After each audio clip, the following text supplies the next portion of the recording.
आज हम देखेंगे प्रॉफिट एंड लॉस का 10वां भाग, जिसमें दो अलग अलग प्रतिशत लाभ या प्रतिशत हानि के मध्य का अंतर आपको दिया होगा और आपसे क्रय मूल्य पूछा होगा।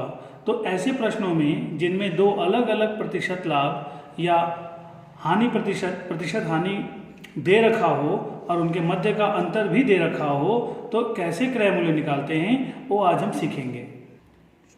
तो पहला क्वेश्चन देख रहे हैं कि एक दुकानदार अपनी वस्तु को 12% के लाभ पर बेचता है तथा यदि 18 रुपये अधिक मूल्य पर बेचे तो उसे 18% का लाभ होता है। तो दो बार आपको प्रतिशत में डिफरेंस दे रखा है और उसके बीच का डिफरेंस भी दे रखा है वैल्यू में, मतलब 12 से 18% हो रहा है। तो इसमें प्रतिशत का डिफरेंस 6% का है, लेकिन वैल्यू का डिफरेंस क्या होता है, 18 के बराबर है। तो हमें ये समझ में आ रहा है कि ये जो 6% है वो 18 के बराबर है। अगर 6% 18 के बराबर है तो 100% किसके बराबर है, हम डायरेक्ट आंसर दे सकते हैं। लेकिन कई बार क्या होता है कि यहाँ लाभ या हानि हो रहा हो तो हमसे ये क्वेश्चन गलत हो जाता है। तो थोड़ा सा अपन बेसिक समझते हैं। अब बेसिक के बाद हम क्वेश्चन को बनाने की कोशिश करें। बेसिक ये कहता है कि कोई भी चीज, कोई भी वस्तु, उसका क्रय मूल्य, कॉस्ट प्राइस जो है हमेशा 100 रुपया होता है या 100 होता है। अगर उसे 12% का प्रॉफिट हो रहा है तो इसका मतलब है 100 क्रय मूल्य का 12 प्रॉफिट का, तो 112 रुपये में बेच रहे हो। पहले किसने बेच रहा है, 112 में बेच रहा है। सेकंड कंडीशन आपको बोल रहा है यहाँ पे कि उसको 18% का लाभ हो रहा है। इसका मतलब तो यही हुआ कि 100 तो क्रय मूल्य का, 18 जो है लाभ परसेंट, तो उसका सेलिंग प्राइस कितना है, 18% है। तो कहने का मतलब ये है कि पहले तो 12% मुनाफे में बेच रहा था, दैट मीन्स हम डायरेक्ट क्या लिखेंगे, 112। फिर दूसरा कंडीशन दे रखा है कि 18% लाभ पे, तो 100 में जोड़ देंगे। अगर ये हानि होता तो 100 में घटा देते। लेकिन जैसा क्वेश्चन दे रखा है हम फिलहाल उसकी बात करें। 12% लाभ मतलब हम डायरेक्ट 112 लिखेंगे, ये लिखने की हमें जरूरत नहीं है, समझने के लिए था।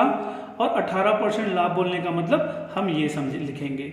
अब देखिए इन परसेंटेज के बीच का डिफरेंस कितना है, तो इन परसेंटेज का बीच का डिफरेंस जो है वो 6% है।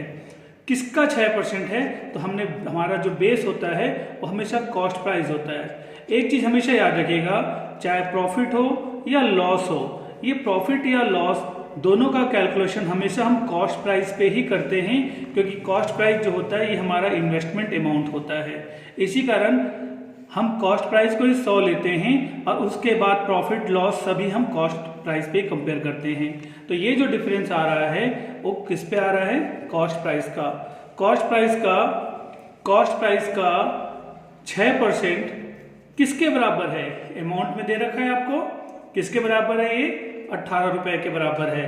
अगर कॉस्ट प्राइस का 6% 18 रुपए के बराबर है तो एक्चुअल में कॉस्ट प्राइस कितना है ये आपको निकालना है। तो ध्यान रखेंगे कि कॉस्ट प्राइस कितना परसेंट था आपका, 100% था, तो आप इसका 100% वैल्यू निकाल लीजिए।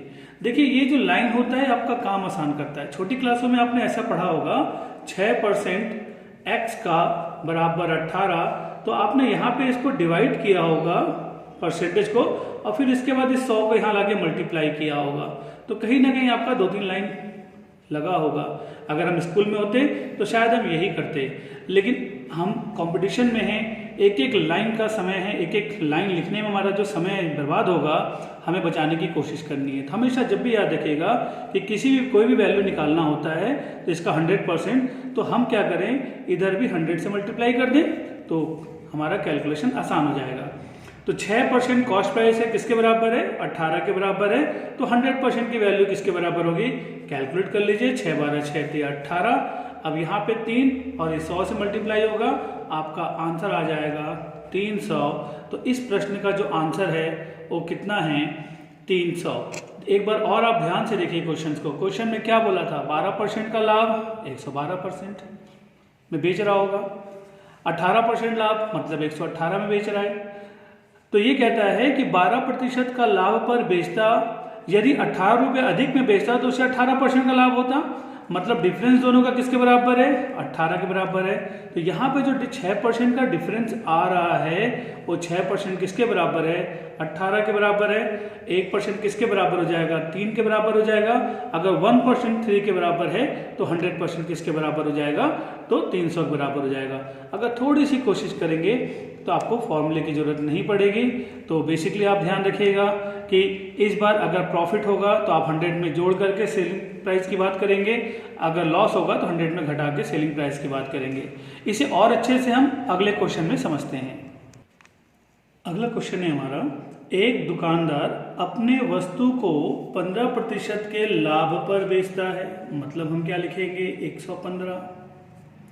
यदि वह 24 रुपया अधिक मूल्य पे बेचता तो उसे 21% का लाभ होता, मतलब 121। अमाउंट कितना दे रखा है, 24 रुपए दे रखा है। यही क्वेश्चन बोल रहा है कि एक दुकानदार अपने वस्तु को 15% के लाभ पर बेचता है। यदि वह 24 रुपये अधिक मूल्य पे बेचता तो उसे 21% का लाभ होता, मतलब 115% तो ऑलरेडी वो उसका सेलिंग प्राइस था ही।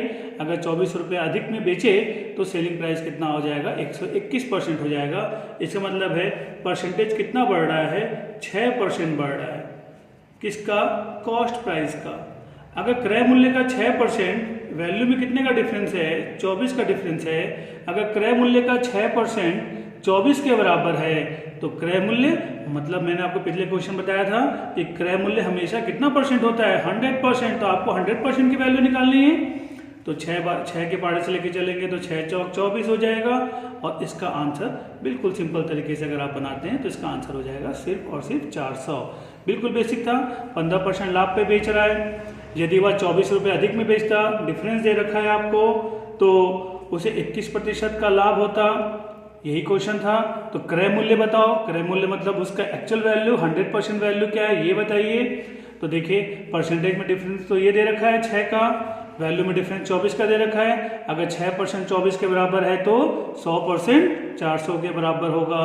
तो हमारा क्रय मूल्य आसानी से निकल जाएगा। अब हम देखते हैं एक और क्वेश्चन। एक दुकानदार अपने वस्तु को 7% की हानि पर बेचता है। 7% की हानि पर बेचता है। यदि वह 64 रुपये अधिक मूल्य पर बेचता तो उसे 9% का लाभ होता। तो वस्तु का क्रय मूल्य बताइए। देखिए अभी तक हम जो प्रश्न कर रहे थे या तो दोनों में लाभ था, इसलिए हम क्वेश्चंस को ऐसा बना रहे थे कि लाभ हानि कुछ भी हो तो हमारा क्वेश्चन में कोई प्रॉब्लम नहीं होना चाहिए। क्योंकि हमने क्वेश्चन में देखा है कि हमारे पास 2% है, एक 7% की हानि, 7% की हानि है। तो 100 में से 7 क्या करेंगे, माइनस कर देंगे। तो आपकी वैल्यू कितनी आ जाएगी, 93%। यदि 64 रुपया अधिक में बेचता, डिफरेंस दे रखा है आपको 64 रुपये का, तो उसे 9% का लाभ हो जाता। यही क्वेश्चन बोल रहा है कि 7% की हानि पर बेचता तो वह, यदि वह 64 रुपये अधिक मूल्य पर बेचता तो उसे 9% का लाभ होता। यही है क्वेश्चन। एक दुकानदार अपनी वस्तु को 7% हानि पर बेचता है। यदि वह 64 रुपये अधिक पर बेचे तो उसे 9% का लाभ होता है। यही है। तो 93 मेरे ख्याल से समझ में आ रहा होगा। कैसे आ रहा होगा कि 100 में से 7 माइनस करेंगे और 109 समझ में आ रहा होगा कि 100 में 9 जोड़ेंगे। बस आप देख रहे हैं कि दो अलग अलग प्रतिशत लाभ या हानि के बीच का जो डिफरेंस है वो कितना है। यहाँ पे 9 ज्यादा 7 कम, 9 और 7 का अगर जोड़ेंगे तो कितना आ जाएगा, 16%। 109 में से 93 को हटाएंगे तो कितना हो जाएगा, 16%। 16% कॉस्ट प्राइस का जो डिफरेंस दे रखा है हमको वो है 64 रुपया। तो हमें क्या निकालना है, कॉस्ट प्राइस। मैंने आपको बताया था जब भी लाभ और हानि के प्रश्न हो तो उस कंडीशन में हमेशा कॉस्ट प्राइस मतलब हम 100 ही लेके चलते हैं, 100 ही मान के चलते हैं। तो 16% अगर 64 के बराबर है तो 100% किसके बराबर, तो आपका कैलकुलेट करेंगे तो 16 से 4 बढ़ जाएगा। डायरेक्ट आपका आंसर जो है यहाँ पे 400 आ जाएगा। देखिए ये एक लाइन में जो बन रहा है तो यहाँ पे बस ये ध्यान रखना है, आज तक आप लोगों ने यही पढ़ा हुआ है कि 16% की जो वैल्यू है अगर 64 के बराबर है तो आप पढ़ते थे 1% कितना होगा, तो ये 64 नीचे आता था। फिर होता था 100% कितना होगा, कि ये परसेंटेज है जो 100 में डिवाइड होता था, वो इस प्रकार से आता था। तो हम कैलकुलेट करते थे 400 आता था। लेकिन मैं बार बार यही कह रहा हूँ कि कंपटीशन एग्जामिनेशंस में थोड़ा सा भी अगर आप समय बचा सकते हैं तो बचाइए। ये जो 2 लाइन 3 लाइन में जो आपका क्वेश्चन को सॉल्व करते, मैं भी जानता हूँ कि इसमें अगर आप सॉल्व करते तो आपको और अच्छे से समझ में आता। लेकिन धीरे धीरे आपको प्रैक्टिस ऐसा करना है कि जो भी आपको चाहिए, जितना भी परसेंटेज चाहिए, आप सीधा सामने लिखिए। उससे क्या होगा, आपका समय भी बचेगा और कैलकुलेशन भी थोड़ा सा आसान होगा। 1-2 बार बनाने में थोड़ी सी परेशानी जरूर होगी, लेकिन धीरे धीरे आपको ये समझ में आ जाएगा कि 16% की वैल्यू अगर 64 है तो 100% की वैल्यू कितनी, आप आसानी से आंसर दे सकते हैं। तो इस क्वेश्चन का आंसर हो जाएगा 400 रुपये।